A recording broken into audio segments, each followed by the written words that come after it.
क्या 3 राज्य हारने के बाद कांग्रेस की और इंडिया गठबंधन की लोकसभा के लिए सारी संभावनाएं खत्म हो चुकी हैं? क्या सेमीफाइनल था ये विधानसभाओं का चुनाव? और क्या इन विधानसभा के चुनाव में कांग्रेस की जो हार है वो सिर्फ हार है, कांग्रेस साफ हो गई है, या यहां कुछ उम्मीदें भी दिखाई देती हैं? और आखिरी बात कि क्या ये तय हो गया है कि 2024 में अब नरेंद्र मोदी ही चुनाव जीतेंगे, कांग्रेस के लिए कोई चांस नहीं है? लगातार इस पर बात हो रही है। मुझे लगा कि मैं भी इस पर कुछ बात करूं, कुछ पुराने आंकड़ों की सहायता से, कुछ इतिहास की सहायता से और कुछ वर्तमान की जो हलचल है उसकी सहायता से। बने रहिए हमारे साथ, देखिए ये पूरा वीडियो।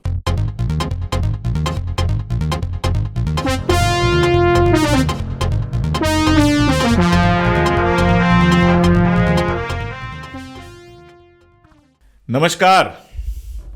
फाइनल, सेमीफाइनल, क्रिकेट हमारी जिंदगी का, हमारे देश का कहा जाता है राष्ट्रीय धर्म है, और उसकी भाषा जो है वो हमारी राजनीति और हमारे रोजमर्रा की भाषा में भी लगातार शामिल होते जाती है। तो कहा यह जा रहा है कि अभी जो चुनावी रिजल्ट आए हैं वो सेमीफाइनल हैं, और 2024 में जो इलेक्शन 6 महीने बाद होने वाला है वो इलेक्शन जो होगा वो फाइनल होगा।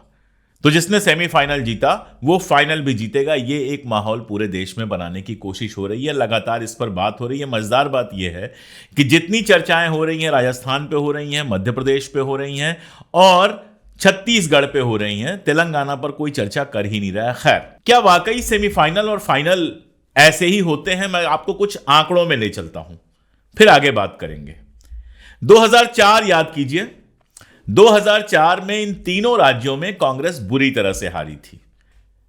राजस्थान में उसके पास 20 या 22 सीट थी, मध्य प्रदेश में भी बुरा हाल था, छत्तीसगढ़ में भी रमन सिंह की सरकार पूर्ण बहुमत से बनी थी।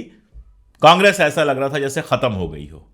लेकिन 2004 का जब लोकसभा इलेक्शन हुआ तो भारतीय जनता पार्टी लोकसभा इलेक्शन हार गई, कांग्रेस की सरकार बनी, आप सब जानते हैं। चलिए 2019 ले लेते हैं, अभी पिछला ही। 2019 में क्या हुआ? इसका ठीक उल्टा हुआ। छत्तीसगढ़, मध्य प्रदेश और राजस्थान, तीनों में कांग्रेस की जबरदस्त जीत हुई। तीनों जगह कांग्रेस की सरकारें बनी। यह अलग बात है कि मध्य प्रदेश में कुछ समय बाद सरकार चली गई। क्यों चली गई वो आप लोग जानते हैं, उसको बताने की जरूरत नहीं है। तो सेमीफाइनल जो था वो कांग्रेस ने जीत लिया। लेकिन फाइनल में क्या हुआ?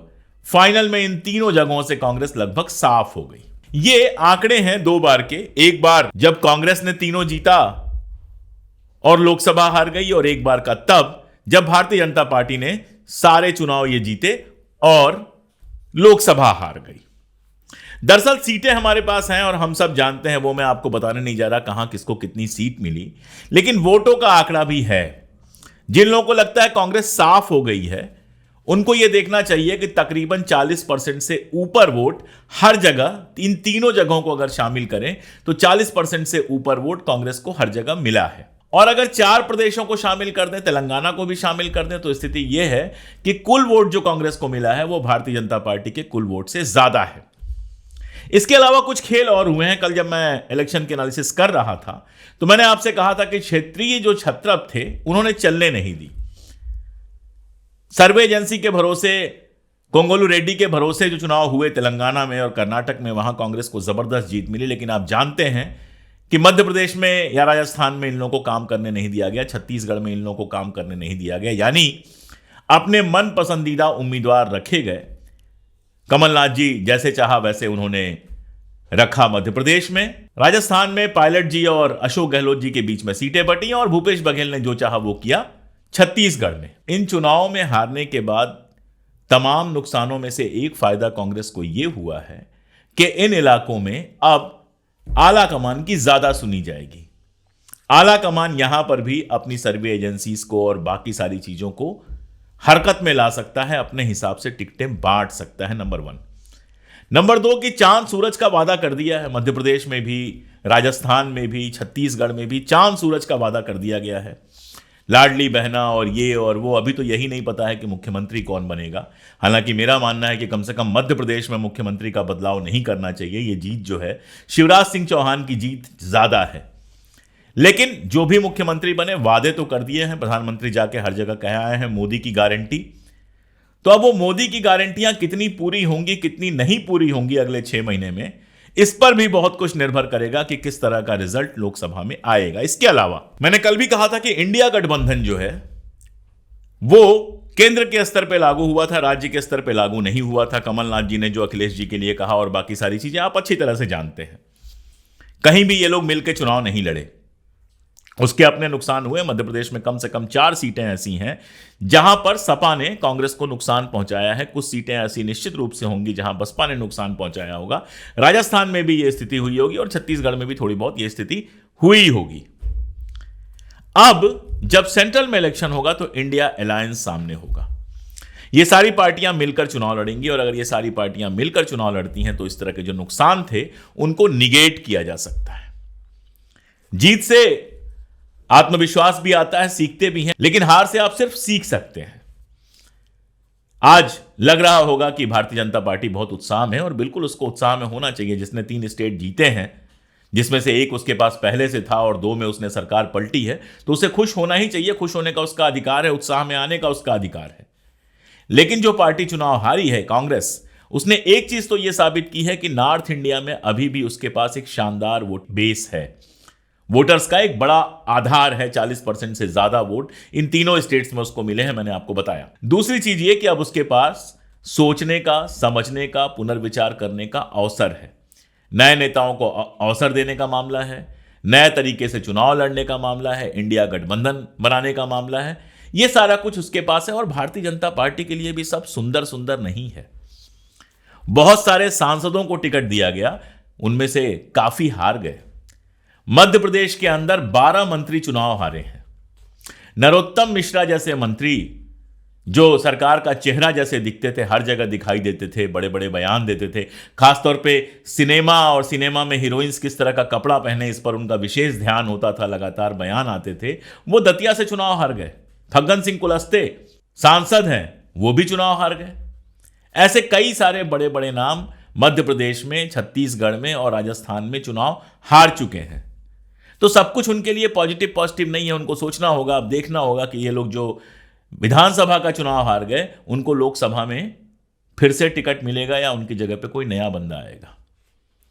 ऐसे ही ग्वालियर को अगर मैं देखूं तो सिंधिया जी के बहुत सारे प्रिय उम्मीदवार चुनाव हारे भी हैं। कोई बहुत अच्छा प्रदर्शन वहां पर नहीं रहा है। तो भारतीय जनता पार्टी के लिए भी सब अच्छा नहीं है। अगर केवल वोटों की मैं बात कर लूं, 5 स्टेट्स को एक साथ मिलाकर 4 स्टेट कर लेते हैं। अभी मिजोरम के वोट नंबर्स मेरे पास नहीं है और मिजोरम में भारतीय जनता पार्टी और कांग्रेस दोनों ही प्रमुख दल नहीं है, तीसरे और चौथे नंबर पे हैं, तो मिजोरम की बात हम छोड़ देते हैं।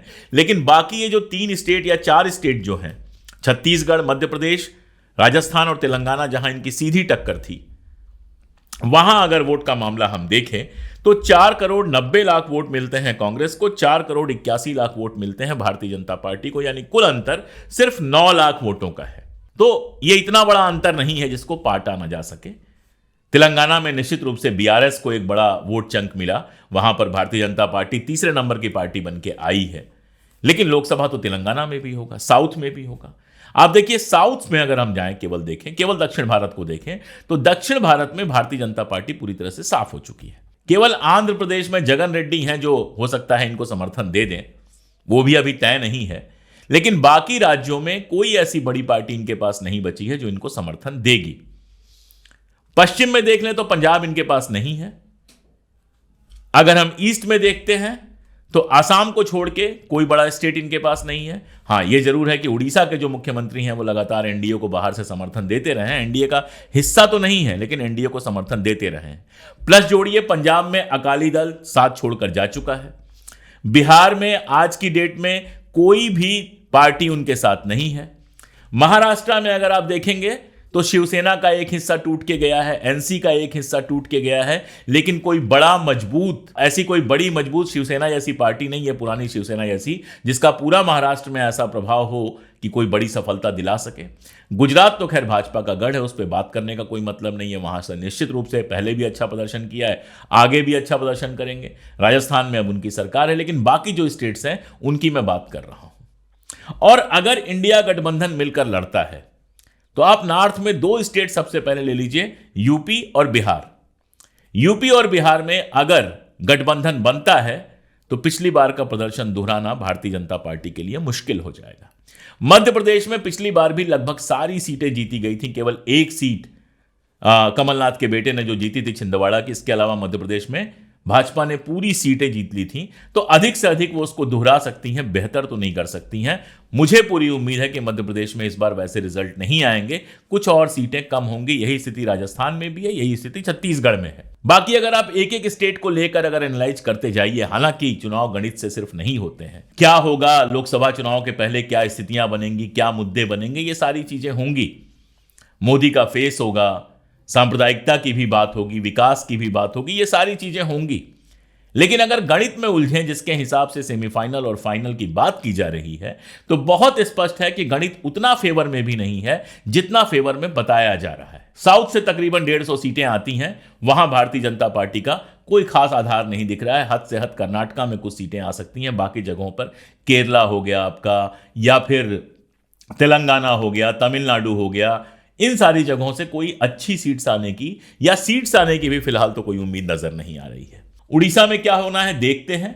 उड़ीसा में बीजेडी आगे रहती है हमेशा।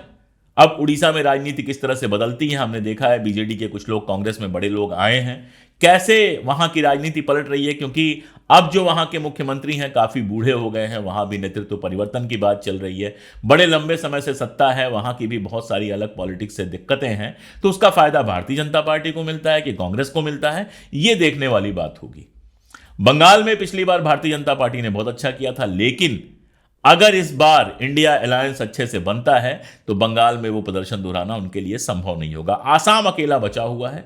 बाकी नॉर्थ ईस्ट स्टेट का यह है कि मिजोरम का जो रिजल्ट आया है, जो इनके साथ थे भारतीय जनता पार्टी के जो साथ थे एमएनएफ, वो चुनाव हार गए। आपको पता है कि एमएनएफ ने प्रधानमंत्री जी के साथ मंच साझा करने से भी मना कर दिया था, इसके बावजूद वो चुनाव हार गए और एक दूसरी पार्टी चुनाव जीती है। अब उसका स्टैंड क्या रहेगा, वो किसके साथ खड़ी होती है, ये देखने वाला मामला होगा। बाकी नॉर्थ ईस्ट के स्टेट्स के बारे में कुछ कहना मुश्किल है। अक्सर ये होता है कि जिसकी सत्ता मजबूत होती है उसके साथ वो चले जाते हैं। इस बार क्या होता है वो देखना है। जम्मू कश्मीर में चुनाव करा नहीं पा रहे। अगर जम्मू कश्मीर में चुनाव कराएंगे विधानसभा का, तब समझ में आएगा कि वहां के लोग क्या सोच रहे हैं, क्योंकि जम्मू कश्मीर से भी सारी अच्छी अच्छी खबरें नहीं आई हैं। लेह में भी हमने देखा है कि अभी जो वहां पे नगर पालिका के चुनाव हुए उसमें कांग्रेस ने अच्छा प्रदर्शन किया। तो अगर कश्मीर के अंदर आप देखिए, घाटी के अंदर देखिए, तो वहां भारतीय जनता पार्टी के लिए कोई उम्मीद नहीं है। ले दे के उम्मीद बचती है जम्मू में तो पहले भी उनके पास सीट है, तो जम्मू और कश्मीर में भी पहले से बेहतर करने की कोई खास उम्मीद नहीं दिख रही है। लेह की सीट जा सकती है। पंजाब में अकाली दल इनका जब तक समर्थन था ये सीटें वहां जीतते थे। इस बार अकाली दल उनके समर्थन में नहीं है। आप और कांग्रेस हो सकता है मिलकर चुनाव लड़ें तो काफी मजबूत रहेंगी। तो पंजाब से भी जो सीटें कुछ आ जाती थी, उस आने की कोई संभावना फिलहाल दिख नहीं रही है। तो कुल मिलाजुला के ये फाइनल सेमीफाइनल का जो मामला है वो इतना सीधा नहीं है जितना लग रहा है।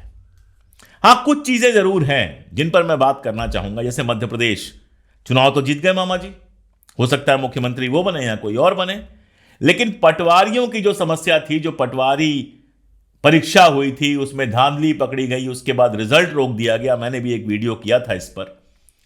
अब वो पटवारी सवाल पूछेंगे कि भाई हमारी नियुक्ति कहां है। अब तो सब आपके हाथ में है। आप ही के समय में चुनाव हुआ, आप ही के समय में परीक्षा हुई, आप ही के समय में धांधली हुई, आप ही के समय में पकड़ी गई, आप ही के समय में रिजल्ट रोका गया।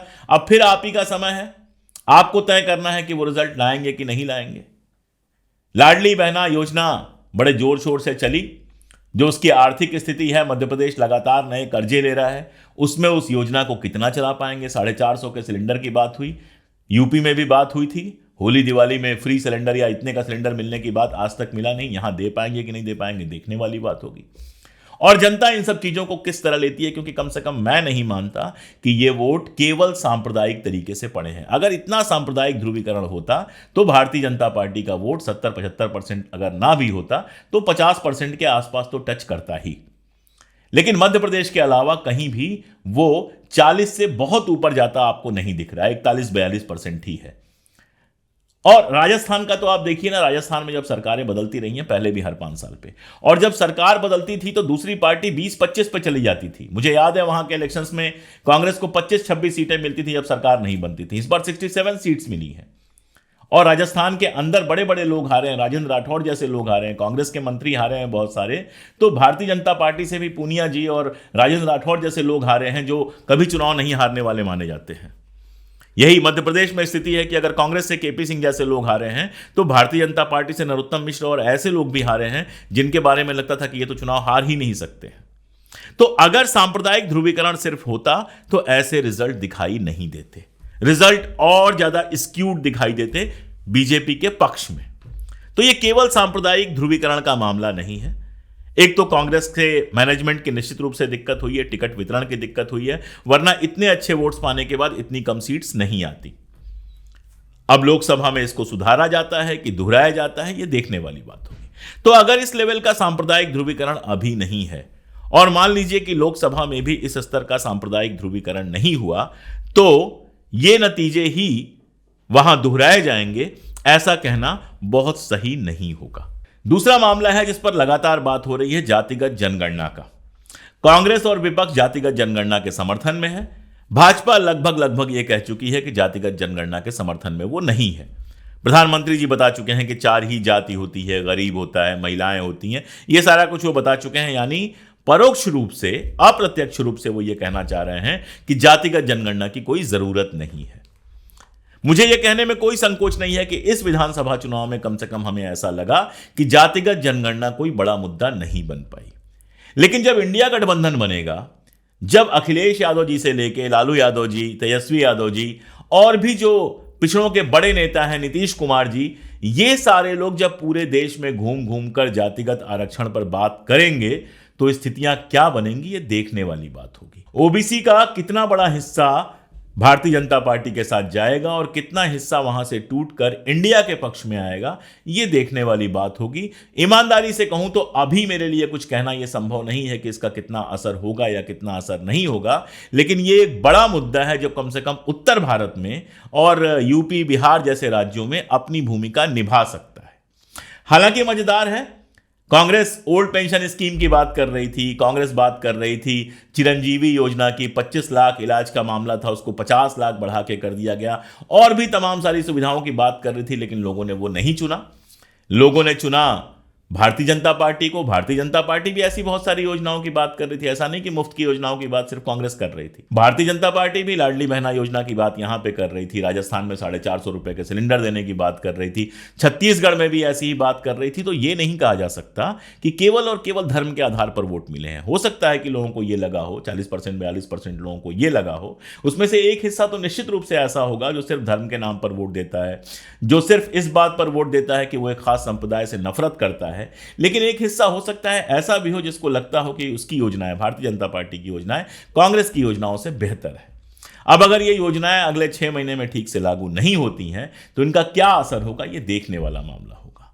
तो मोटी बात यह है कि आपको चाहे जो लगे, अखबार में जब आप होते हैं, जब टीवी चैनल पे होते हैं, तो आपको कुछ ना कुछ हेडलाइन बनानी ही होती है। हमने देखा है यूट्यूब चैनल तक पर इस तरह के हेडलाइन बनाई गई। मुझसे बहुत बार लोगों ने कहा कि चुनाव पर आपकी राय। मैं शांत रहा, मैंने कोशिश की कि अलग अलग प्रदेशों के जो जानकार लोग हैं, पुराने पत्रकार हैं, उनसे बात की जाए। मध्य प्रदेश के मामले में तो हमारा भी जो आकलन था वो गलत साबित हुआ, ज़्यादातर लोगों का आकलन गलत साबित हुआ। लेकिन मैंने अपनी तरफ से हमेशा यही कहा कि अगर सरकार बनेगी तो राजस्थान के मामले में हम जो बात कर रहे थे भंवर मेघवंशी से, उसमें लगातार ये लग रहा था कांग्रेस बेहतर सिचुएशन में है और वोट परसेंटेज बता रहे हैं कि कांग्रेस बेहतर सिचुएशन में थी। लेकिन ये बात हमने लगातार कही कि जो आदिवासियों की पार्टी बनी है बीएपी और जो दूसरी पार्टियां हैं उनके साथ अगर समझौता किया गया होता तो कांग्रेस की स्थिति बेहतर होगी, और ये बात साबित हुई। कई सीटों पर हमने बात की थी, जैसे जाहिदा खान की सीट पे हमने बात की थी। हमने कहा था, मैं खुद गया था उस इलाके में जब वहां पर लिंचिंग हुई थी, और लौट के आके मैंने बाकायदा अपने वीडियो में यह बात कही थी कि वहां के लोगों में भयानक नाराजगी है, अगर वो चुनाव लड़ेंगी तो हार जाएंगी। और यही हुआ, वो चुनाव लड़ी, कांग्रेस से चुनाव लड़ी, मंत्री थी वो, और हार गई। तो हमने कोशिश की, हमारी पक्षधरता बहुत साफ है, हम इसमें कोई झूठ भी नहीं बोलने जा रहे हैं। हम नहीं चाहते कि देश में सांप्रदायिकता फैले, लेकिन जैसी स्थिति थी वैसी बताने की कोशिश हमने की। कुछ जगहों पे हम सही हुए, कुछ जगहों पे हम गलत हुए, और ये किसी के साथ भी हो सकता है। फील्ड में तो मैं गया नहीं था, इसलिए वहां के जो एक्सपर्ट्स थे उन्हीं से बात करने की मैं कोशिश कर रहा था। लेकिन अभी जो मैंने बात की वो फील्ड में जाने की बात नहीं है, वो अभी तक जो चुनावी नतीजे जिस तरह से आते रहे हैं, जो मुद्दे हैं, उनको समझने की कोशिश की। और मुझे ये लगता है कि ये जल्दीबाजी होगी कहना कि ये सेमीफाइनल था और सेमीफाइनल ही फाइनल में रिपीट होगा। और ऐसे भी कह सकते हैं, अगर क्रिकेट की भाषा में ही बात करें, कि जरूरी नहीं जो सेमीफाइनल जीत जाए वो फाइनल भी जीत जाए।